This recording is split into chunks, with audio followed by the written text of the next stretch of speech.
Hello, my friends. Today is your isolation adult tutorial. So, you know, kids are staying at home. I spilled water on myself, by the way. Yeah, looking real classy. And they're learning stuff. So I figure, well, I need to learn something too while I'm isolated. What am I gonna pick up? Well, I learned how to make a dirty martini. So here is your tutorial on how to shake up. I wasn't prepared, clearly. Only my second time doing this. How to shake up the martini. So, easy peasy.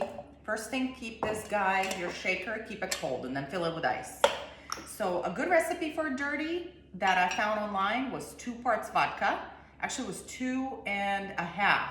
But the last time I think I made it way too strong for my husband, so I'm gonna go 2. So it was 2.5 vodka, half vermouth, and 4 teaspoons of olive juice. He likes it super dirty. Okay, and the trick, I guess, for dirty martinis was the Bianco vermouth. All right, I'm doing half there. And olives. So, I forgot my teaspoon. Look at me.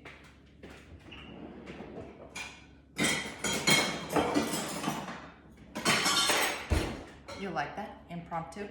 Okay, here we go. 1. Oh.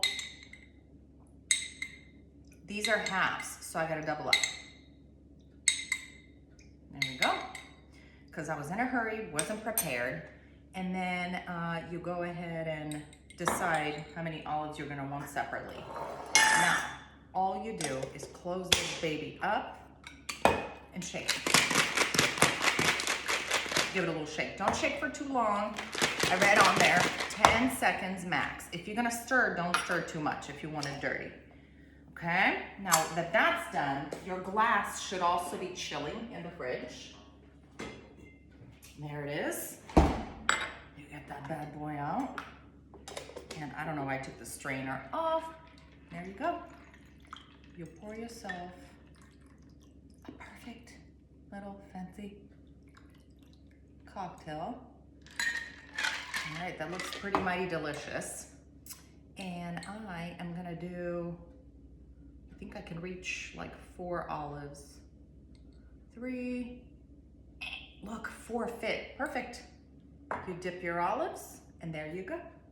That is how you make a dirty martini. Vodka, vermouth, olive juice. Ta-da!